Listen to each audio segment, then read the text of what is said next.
voudrais vous féliciter, vous tous, qui vous êtes donné la peine de vous rassembler aujourd'hui à notre appel.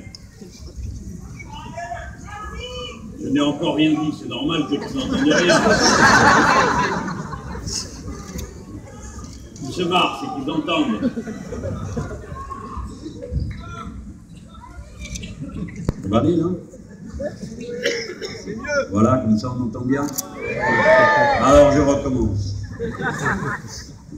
Je disais que je voulais vous féliciter, vous tous qui vous êtes donné le mal de vous assembler aujourd'hui, nonobstant qu'on vous ait dit qu'il pleuvrait à verse, parce que je crois que nous partageons le même sentiment de ce que nous sommes en train de faire, quelles que soient les difficultés qu'il y a à le faire. Déferle sur l'Europe une catastrophe qui s'avance vers nous. Et nous en sommes conscients. En dépit de tout ce qui est fait pour en cacher la signification, pour en masquer les développements par des chefs ineptes qui consacrent l'essentiel de leur énergie à enfumer et à dissimuler plutôt qu'à éduquer et à appeler à comprendre ce qui se passe pour que chacun puisse, comme nous le sommes, grand peuple libre, y trouver sa place. Une catastrophe s'avance et elle frappe actuellement très durement d'abord l'Europe du Sud, où j'en suis certain, compte tenu de ce que j'observe, nous verrons pour la première fois la chaîne de la politique libérale, telle qu'elle est forgée par le FMI, la Commission européenne et la Banque centrale européenne. Nous verrons pour la première fois la chaîne craquer. L'Europe du Sud est martyrisée par la politique qui est imposée d'une manière adémocratique et, quand il le faut, contre-démocratique au peuple. Elle est martyrisée lorsque les taux de chômage atteignent en Grèce et en Espagne des niveaux qui interdisent de penser quelque futur que ce soit autre que de survivre pour soi-même ou pour ses enfants. L'Europe du Sud, où s'accumulent des forces que nous aurons arrachées au néant, comme ce fut le cas en Grèce, lorsque nos camarades de Syriza sont passés des 4% qu'ils recueillaient dans les élections aux 30% où les voici parvenus. Ou comme en Espagne, nos camarades, dans un contexte entièrement différent, surchargés des réalités nouvelles et spéciales que font intervenir dans les processus de mobilisation populaire la question des autonomies. En Espagne donc, où, semaine après semaine, des marées citoyennes déferlent, qui pour l'éducation, qui pour la santé, qui contre les confiscations de logements, qui pour, dans la jeunesse, refuser d'avoir comme seule perspective offerte que l'exil de nouveau, comme les générations précédentes. Cette Espagne-là, en mouvement comme nous-mêmes, dégage d'elle-même des forces politiques nouvelles qui rompent avec la diablerie du mensonge qu'est la pseudo-alternance entre les sociaux-libéraux de tous les pays, qu'ils soient ici des apatéristes, là-bas des solfériniens, ailleurs des papandréouistes, toutes variétés qui n'ont rien à voir avec l'attente que nous formulons à l'égard des forces politiques que le peuple a constituées. Elles sont là pour nous aider à ouvrir le chemin. Le peuple se l'ouvre lui-même. En Espagne, nous voici de nouveau avec Izquierda Unida en état de figurer au premier plan et de nous proposer au peuple espagnol comme une alternative.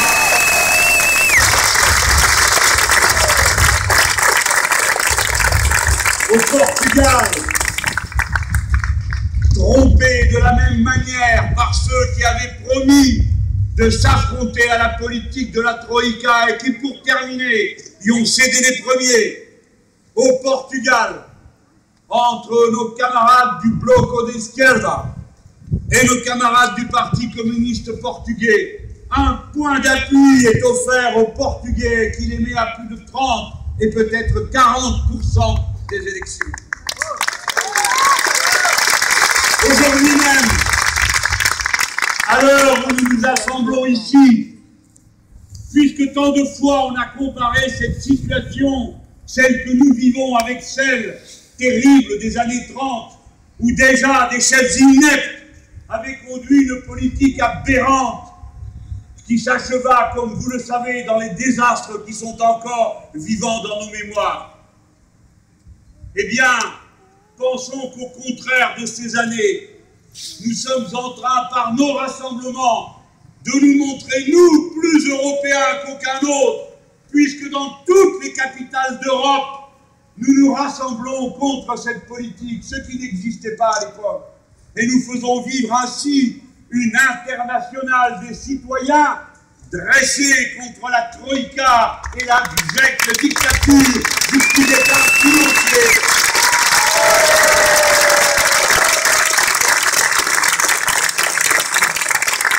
Puisque tous les mots ont été truqués, puisque les plus belles paroles ont été usurpées, puisque les adjectifs, au lieu de désigner et de qualifier ce qu'ils devraient qualifier, sont utilisés pour mystifier, puisqu'on fait appeler la gauche ce qui n'a rien à voir avec elle. Alors, nous disons de quel camp nous sommes. Nous sommes le peuple, avant l'oligarchie.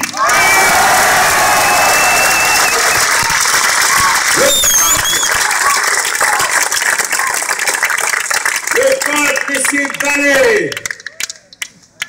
Le peuple, à l'heure à laquelle nous parlons, je l'ai dit, dans d'autres villes aussi en France, s'assemblent des citoyens. Ils sont en train, comme nous le faisons, par leur rassemblement, de se communiquer les uns aux autres l'énergie dont nous avons besoin et dont nous aurons besoin bientôt encore davantage pour résister aux vagues de résignation et de peur qui marquent nos sociétés. Car tel est le prix des politiques d'austérité. Elles ne massacrent pas seulement le présent de ceux qui sont condamnés à n'avoir pour projet que de survivre plutôt que de vivre. Elles mutilent le futur en interdisant que l'on pense plus loin que le lendemain, au moment même où le devoir d'êtres humains à l'égard du seul écosystème compatible avec la vie sont plus ardents que jamais, devraient nous conduire à nous mobiliser toute affaire cessante pour contrer les effets que le productivisme a déjà eus sur l'environnement et la nature. C'est le moment de faire appel aux intelligences de toutes les générations, mais spécialement à la nouvelle, pour changer de fond en comble en révolutionnant non seulement les institutions, mais la culture de notre temps, pour en finir avec l'idée que l'hyperconsommation, l'accumulation sans fin, le pillage sans aucun respect du futur, de la nature et de l'environnement seraient des règles de vie. C'est le moment de tourner cette page, c'est le moment où il faudrait mobiliser toute notre attention, notre intelligence, notre créativité. C'est le moment où nous devrions nous tourner si naturellement vers les peuples, frères et sœurs du Maghreb, où sont pour la première fois de l'histoire tant de gens avec qui nous avons une langue en commun, en plus d'enfants et de familles. C'est le moment où, au contraire de cet enthousiasme qui devrait nous porter, nous qui sommes capables de tout, êtres humains, par notre intelligence, c'est le moment au contraire où il faudrait rester crucifié sur l'abjecte austérité, compter chaque jour combien de réseaux vont disparaître dans les écoles, combien de lits, combien de places en hôpital pour la santé, mais aussi en psychiatrie, si l'on y pense à tous ceux que l'on abandonne chaque jour à la misère du quotidien, et parmi eux les plus faibles qui ne savent comment faire face. Voilà. Et le point où nous sommes et l'espérance qui nous porte. C'est pourquoi nous avons besoin de sentir notre nombre. C'est pourquoi nous avons besoin de maintenir toujours éclairée la flamme de l'intelligence, de l'explication, de la compréhension. Non, il n'est pas vrai que la crise tombe du ciel comme la pluie tout à l'heure. Elle est le résultat d'une politique délibérée, voulue, organisée. Et que même, nous avons en nous la capacité inverse, demain, de briser tout cela et de tourner la page. S'ils ne savent comment faire, nous savons.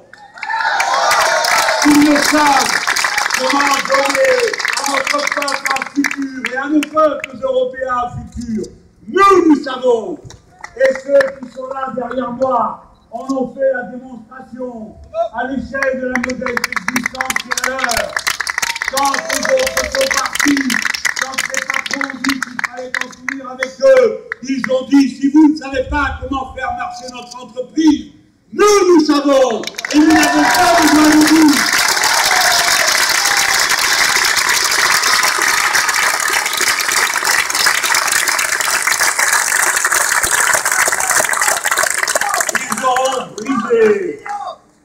Ils auront brisé jusqu'à l'idée même d'Europe. C'est le moment pour moi de faire mon travail de député qui vous représente en lançant devant vous une nouvelle fois une alerte dont je ne parviens à faire parvenir les échos nulle part pour la raison que vous allez vite comprendre. On vous a dit pendant une génération qu'on construisait l'Europe pour qu'il n'y ait plus la guerre entre nous, les peuples d'Europe. On vous a dit qu'on faisait l'Europe pour vivre mieux. On vous a dit qu'on faisait l'Europe pour montrer qu'un autre exemple de mode de vie existait à côté de celui des Nord-Américains et de leur société sauvage et cruelle. Eh bien, où en sommes-nous de la paix quand on voit que l'organisation systématique de la compétition de chacun contre tout le monde fait que dans chaque État, les uns les autres, suivant leur religion ou leur lieu de départ, se regardent avec méfiance et parfois s'affrontent. Où en sommes-nous de la paix quand on voit qu'une nouvelle fois, contre l'évidence et contre l'histoire, accepter qu'une nation représentée aujourd'hui par un gouvernement qui fait d'abord et avant tout la politique d'une minorité de possédants en Allemagne, qu'un gouvernement et un seul veuille imposer à tout le reste de l'Europe une politique qui est seulement bonne pour quelques-uns de ses citoyens. Alerte! Alerte! Cette politique conduit au débat et conduit sur les vieilles cicatrices s'ouvrent une nouvelle fois les blessures qui ont sinistré l'histoire. J'en parle avec sérieux, comme je l'ai déjà fait dans le passé.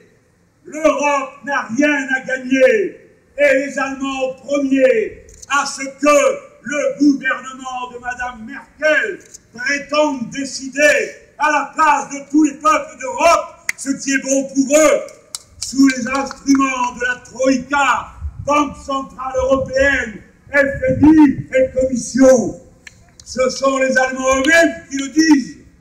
Tout à l'heure, rassemblés devant le siège de la Banque Centrale Européenne, nos camarades, et en particulier Oscar Lafontaine, a rappelé que cette politique voulue par le gouvernement allemand est mauvaise pour tous les peuples d'Europe. Je le redis depuis Toulouse, il faut qu'en Europe soit rétablie l'égalité qui permet la prise en compte du sort de tous les peuples. Non, nous ne sommes pas un peuple vieillissant qui aurait à garantir seulement, comme c'est le cas en Allemagne, les retraites par capitalisation de la petite minorité constituée sous les auspices de la politique de M. Gerhard Schröder il y a plus de 10 ans et que, paraît-il, François Hollande admire dorénavant.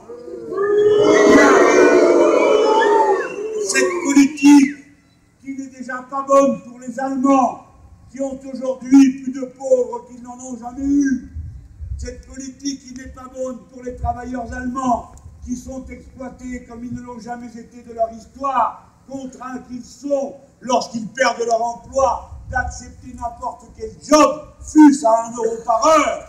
Ce qui n'est pas un modèle pour les Allemands eux-mêmes ne peut pas l'être pour nous, qui sommes un peuple jeune, qui sommes un peuple de plus en plus jeune, qui avons besoin de l'investissement public pour ouvrir des écoles, des hôpitaux et générer la transition écologique dont nous avons besoin pour la jeune génération.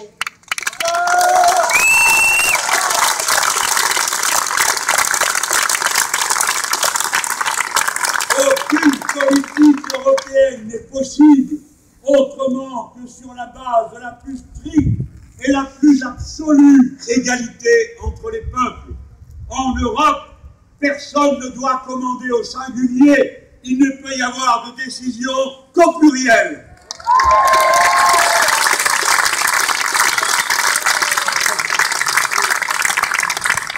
Et ceci a un rapport très étroit avec le haut niveau politique des motivations de notre rassemblement. Nous nous sommes rassemblés pour exiger que s'ouvre dans notre pays, et si ce n'est aujourd'hui, ce sera demain, dès que nous-mêmes nous dirigerons ce pays, un processus constituant qui permette d'en finir avec cette sorte d'organisation des pouvoirs publics qui, d'un côté, dissipe la puissance publique parmi des roitelets locaux, des seigneurs féodaux, qui se partagent entre eux des pouvoirs dérisoires, mais qui, pour finir, nous ramènent à l'ancien régime, des législations particulières, des pouvoirs spéciaux, des privilèges micro-locaux, et ainsi de suite. Et d'un autre côté, concentre tout le pouvoir d'une manière qui déresponsabilise toute la hiérarchie de l'organisation politique sur un monarque républicain qui, dans 2 circonstances historiques fondamentales pour la patrie républicaine, ont trompé le peuple qui avait clairement fait connaître sa décision. En 2005, nous avons dit non au traité de Lisbonne. Et pourtant, le président de la République, alors élu, M. Nicolas Sarkozy, a été expliqué aux autres gouvernements, et en particulier au gouvernement allemand déjà dirigé par Mme Merkel, que quoi qu'aient dit les Français, de toute façon, la réponse serait oui. Et c'est ainsi que nous avons eu droit à l'application du traité de Lisbonne, alors que nous n'en voulions pas. Puis, le suivant, à l'élection suivante, après que nous nous soyons débarrassés du précédent, non pour sa personne, car nous nous moquons bien qu'un président soit agité ou normal, du moment qu'il respecte la parole du peuple, qui est la seule chose qui nous importe. Après que nous nous soyons débarrassés du précédent,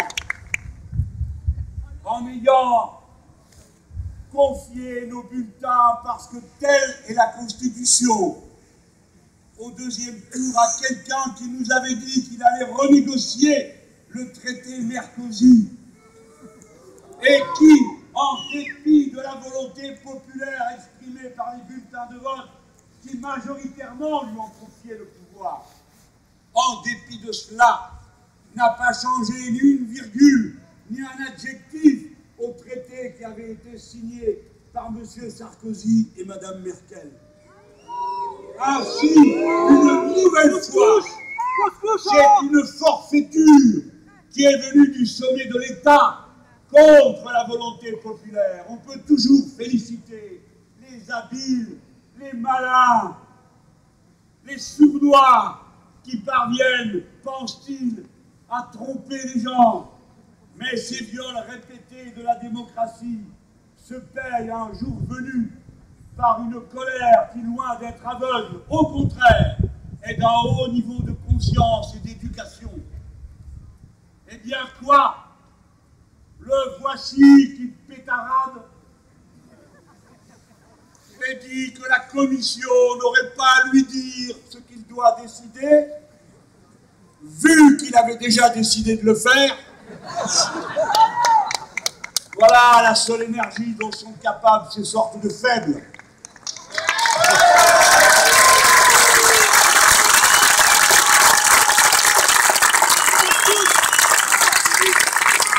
À la trace de l'ombre, du début, du courage de représenter avec fierté, grandeur et panache la deuxième économie du continent, la première population quant au sentiment républicain.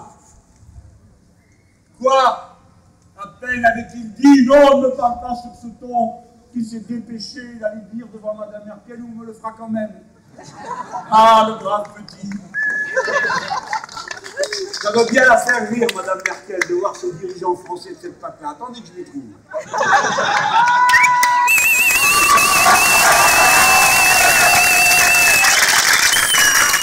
On va en mettre une autre, hein, parce que vous en regretterez pour ce qui est de la modération.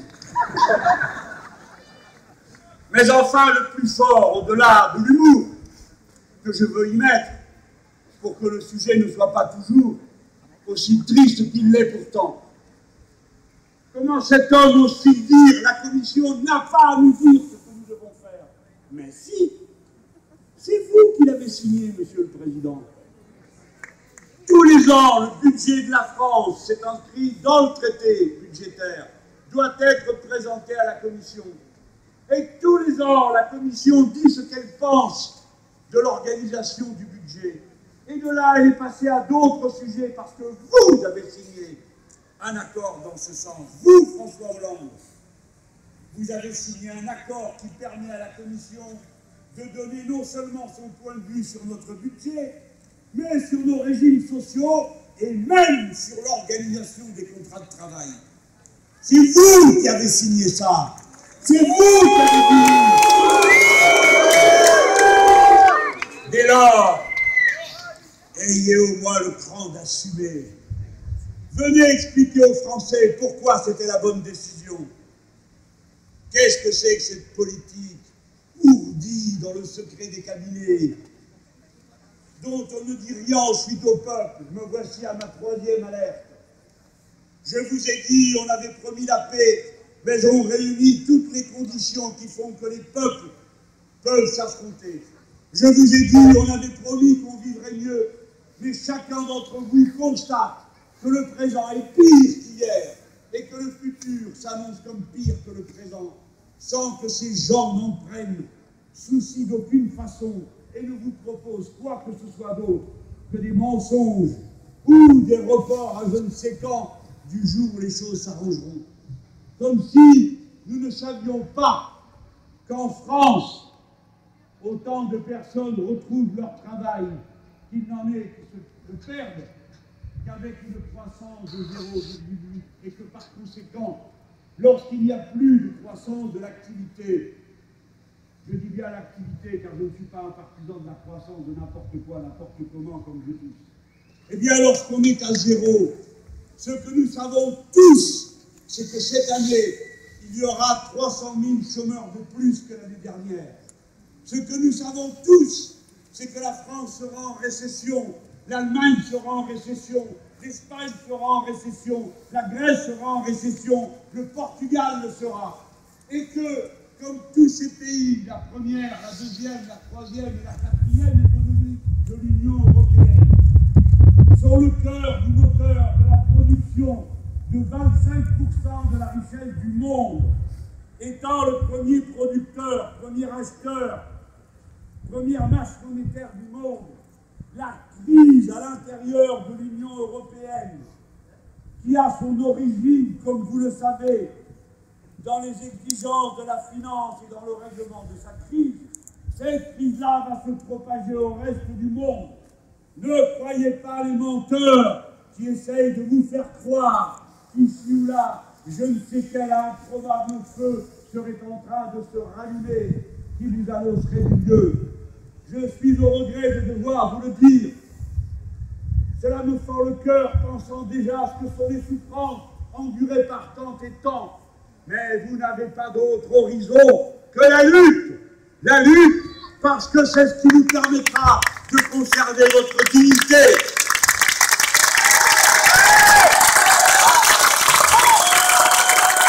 L'Europe doit être, non pas changée, cela n'est plus possible. Il m'en coûte aussi de le dire, l'Europe doit être refondée.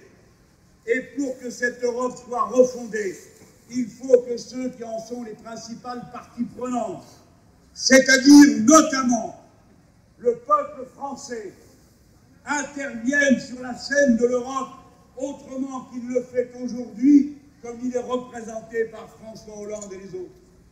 Il faut donc que les institutions dans notre pays interdisent qu'il soit possible de mentir et de trahir, comme c'est le cas aujourd'hui.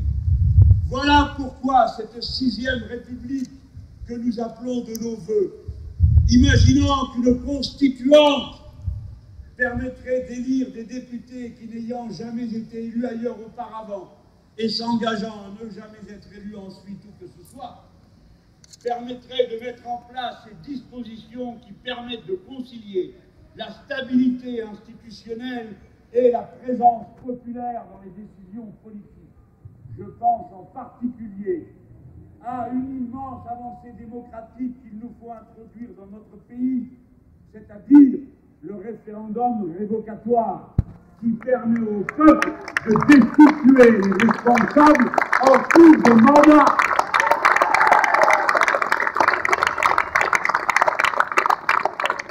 Il le faut et il y a urgence, car en ce moment se trame contre vous tous un nouvel arrangement qui va tuer dans l'œuf l'idée même d'Europe telle qu'on pouvait croire qu'elle irait dans le passé. En janvier dernier, après plus de 10 ans de tractations dont vous n'avez jamais entendu parler, sinon par moi qui suis venu vous l'expliquer dans un meeting à Toulouse. Après 10 années de tractations, l'idée d'un grand marché transatlantique entre dans une phase nouvelle, directe, de mise en place. Le président Obama s'est exprimé sur le sujet pour estimer que le moment était venu de passer à la formation d'un grand marché unique commun entre les États-Unis d'Amérique et l'Union européenne. Anxieux que sont les Américains de leur rétrogradation dans la puissance, la hiérarchie des puissances dans le monde, qui leur fait craindre qu'en perdant la première place, aujourd'hui garantie par leur prééminence et par leurs 600 000 hommes de troupes présents sur les 5 continents, se reculent, les amènent loin en queue du cortège des nations et les confrontent à une crise gigantesque d'hyperinflation. Bref, les Nord-Américains ont besoin de s'unifier avec l'Europe pour représenter un poids qui leur permette de faire face à ce danger. Obama s'est exprimé en janvier, aussitôt,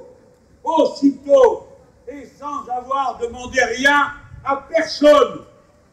Les 2 androïdes qui représentent la Commission européenne, M. Barroso, et on ne sait plus quelle institution, puisqu'il y pullule les présidents, M. l'ectoplasme Van Rompuy. On sort à intervalles réguliers de la naftaline pour venir psalmodier des oui-oui à toutes les diableries libérales que l'on invente. Ces 2-là sont allés se sont précipités et ont dit « Où est-ce qu'on signe ?» Ils ont signé. Dès qu'ils l'ont eu fait, la chancelière, Madame Merkel, a dit que c'était une très bonne idée. Et aussitôt, la machine s'est mise en mouvement. Personne n'a pensé à prévenir le président français. De toute façon, il dit oui. Celui-là nous a effacé du tableau. Mais nous ne nous effaçons pas du tableau. Nous sommes le grand, le puissant, le libre et le républicain peuple français. Aucun monarque ne dispose de nous.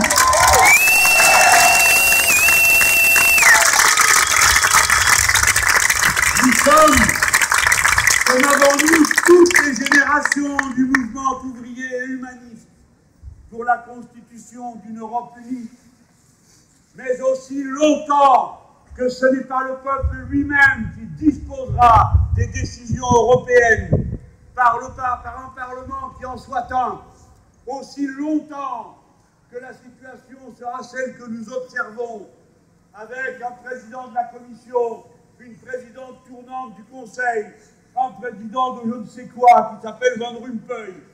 Et bientôt, si l'on écoute notre cher président, un président de l'Eurogroupe qui ne ferait que cela, car on se demande ce que faisait le précédent. Aussi longtemps que nous serons prisonniers de ces machicoulis médiévaux, d'une organisation institutionnelle à laquelle personne ne comprend rien, pour la raison qu'il n'y a rien à comprendre. Aussi longtemps que fonctionneront ces mécanismes, je le répète, parlant en votre nom à ceux qui nous écoutent, la France est une république indépendante. Cela signifie qu'elle n'accepte aucune autre souveraineté que celle de son peuple et les parts de la souveraineté qu'elle a déléguées qui sont sous le contrôle d'institutions démocratiques légitimes. Point barre. Par conséquent, en donnant son accord, sans en parler jamais, dans aucune de ses nombreuses interventions, le président de la République française, qui a accepté la mise en mouvement du grand marché transatlantique, s'est rendu coupable d'une forfaiture de plus. C'est au Parlement, au minimum, d'en décider de cette ouverture des négociations.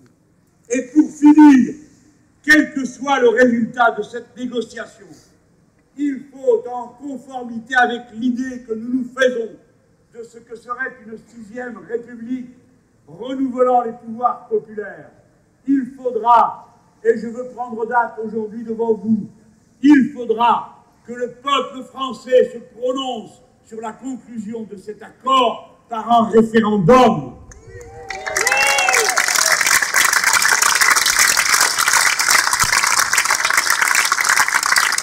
Pourquoi donner tant d'importance à cet accord? On pourrait dire, après tout, c'est un parmi d'autres.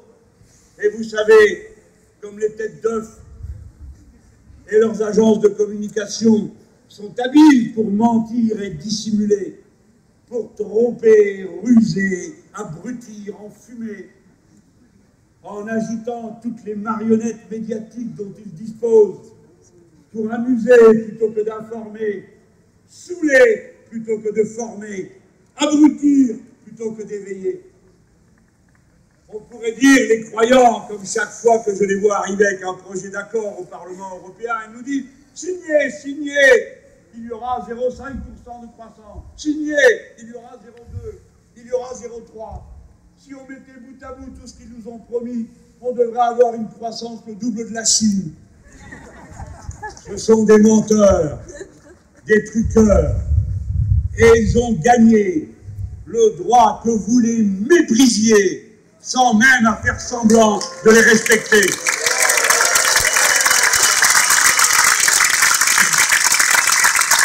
Cet accord,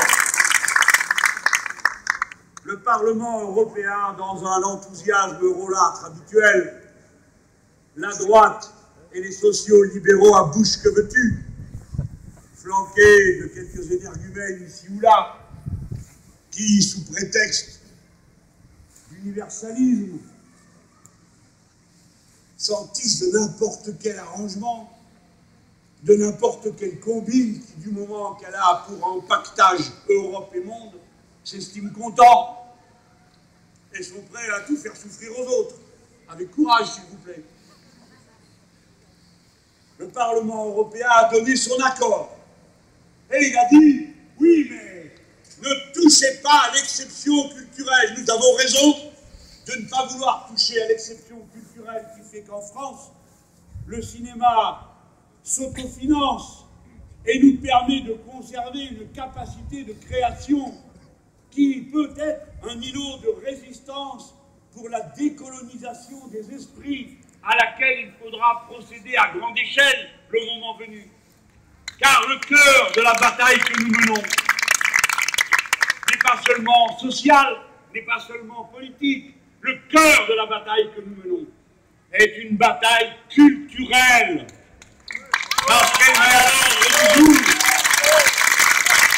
les valeurs humaines. Ce système met à mal chaque jour les valeurs humaines d'amour, de fraternité, de coopération, plutôt que chacun pour soi, chacun contre tous, et advienne que pourra. Oui, nous avons raison de vouloir protéger notre capacité à créer et à inventer, même si nous devons souvent constater que ces créations sont d'une banalité, dans la violence, le sexe déshumanisé, le crime et l'apologie des situations les plus glauques, tragiquement conformes. Mais il n'empêche qu'aussi longtemps que nous disposons des outils pour faire autrement, nous ne devons pas accepter qu'ils soient détruits. Bon, alors va pour l'exception culturelle. Mais il ne faudrait pas que sous prétexte de défendre l'exception culturelle, on en vienne à accepter tout le reste. Il ne peut pas en être question. Mes chers concitoyens, vous êtes appelés à préparer des mobilisations et d'abord votre propre instruction personnelle que je vous appelle à réaliser en consultant les documents que nous avons mis au point pour vous expliquer ce qu'est le contenu de ce grand marché transatlantique. Pourquoi est-il terrible pour nous? Parce qu'il ne se contente pas d'organiser la circulation habituelle des marchandises et donc tous les dégâts écologiques qui vont avec, mais il prévoit d'instaurer des normes communes entre les États-Unis d'Amérique et l'Union européenne, sous l'égide de la norme qui les surplombe toutes, la concurrence libre et non faussée. Dès lors, ainsi que vous le comprenez en quelques mots, si la norme numéro 1 est la concurrence libre et non faussée, il va s'en déduire que tout ce qui fait obstacle à cette concurrence libre et non faussée devra être retiré. Autrement dit, que ce sont les normes les moins exigeantes qui l'emporteront en permanence contre les normes les plus exigeantes. Et pour finir, cela s'appliquera en termes sociaux. Cela s'appliquera en termes écologiques, dans les normes de santé publique. Réjouissez-vous d'apprendre que vous pourrez bientôt, vous aussi, déguster des poulets lavés au chlore. Réjouissez-vous de savoir qu'à votre tour, vous pourrez vous gaver autant que vous voudrez de viande aux hormones. Et les autres délices de la société, du bien-être, de la liberté, et ainsi de suite. Voilà ce qui finira par s'imposer contre la civilisation patiemment construite, hélas, en réaction aux horreurs dont l'Europe a accablé le monde chaque fois qu'elle est entrée en crise. La Première Guerre mondiale, tuerie de masse dont nous ne sommes sortis que grâce à la glorieuse révolution de 1917, la tuerie ajoutée à la Shoah avec la Deuxième Guerre mondiale. L'Europe, toujours féconde pour les idées horribles. Cette Europe est maintenant mise au pied du mur et c'est nous qui nous y trouvons, notre génération. C'est pourquoi de tels rassemblements sont appelés. Ils sont destinés à ce que vous vous communiquiez de la force, de l'énergie, que vous vous rappeliez sans cesse du plus jeune qui arrive dans le combat, aux plus anciens femmes et hommes qui nous ont ouvert le chemin, que nous appartenons à une même famille spirituelle, celle du peuple, héritier des Lumières, qui a voulu l'émancipation individuelle et qui a su qu'elle n'existait que par l'émancipation collective.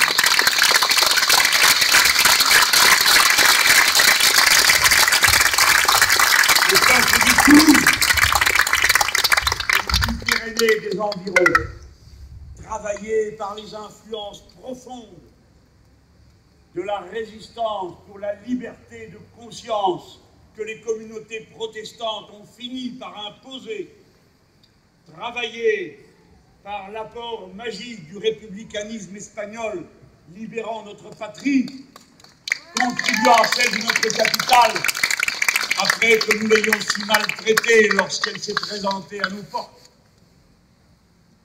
Ce peuple a besoin de recevoir de lui-même la force de confiance, davantage que d'espérance, de confiance en soi, qui va nous permettre de faire face aux défis que je viens de relever devant vous et de nommer par leur nom. Je sais bien que beaucoup d'entre vous sont en train de se demander pourquoi je leur ai parlé de ce grand marché transatlantique et pourquoi je m'acharne. Parce que ceci va nous plonger dans une compétition encore plus grande des peuples et des individus entre eux.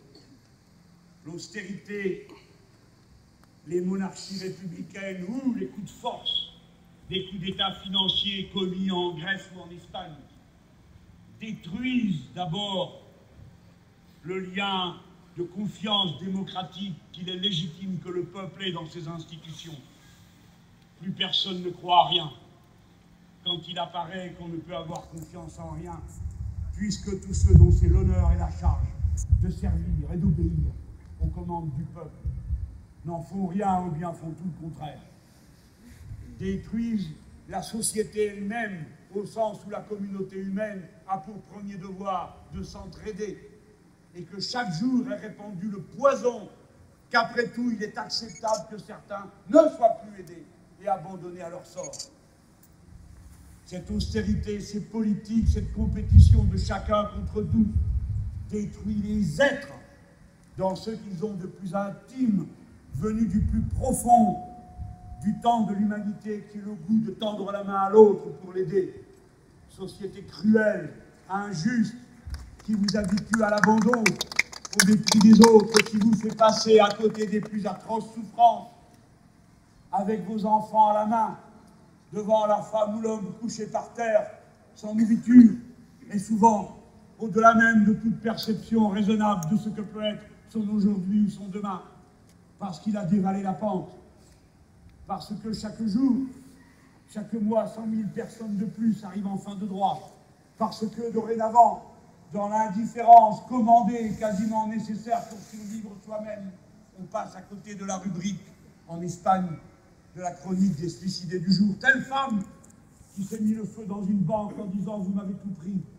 Tel homme qui s'est jeté, âgé, ne pouvant plus payer son logement et se demandant de quoi serait fait son lendemain du 4e étage.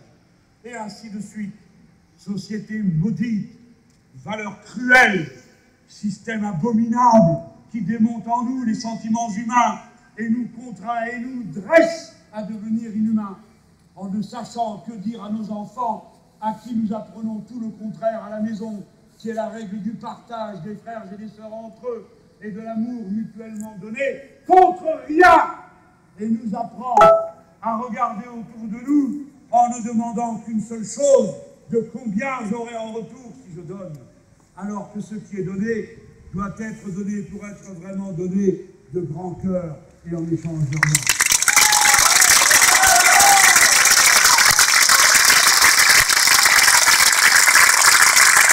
C'est parce que vous êtes en mouvement, femmes et hommes, grand peuple, c'est parce que vous êtes en mouvement que, comme l'a dit Rosa Luxembourg, vous entendez le bruit de vos chaînes. Ceux qui sont immobiles ne font qu'en sentir la pesanteur. Mes derniers mots seront pour vous dire, respirez, respirez à plein poumon l'air libre de la liberté et de la force que nous donne notre rencontre. Vive la République, vive la sociale, vive l'indépendance de notre peuple.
Ils viennent jusque dans le bois et poser notre bras.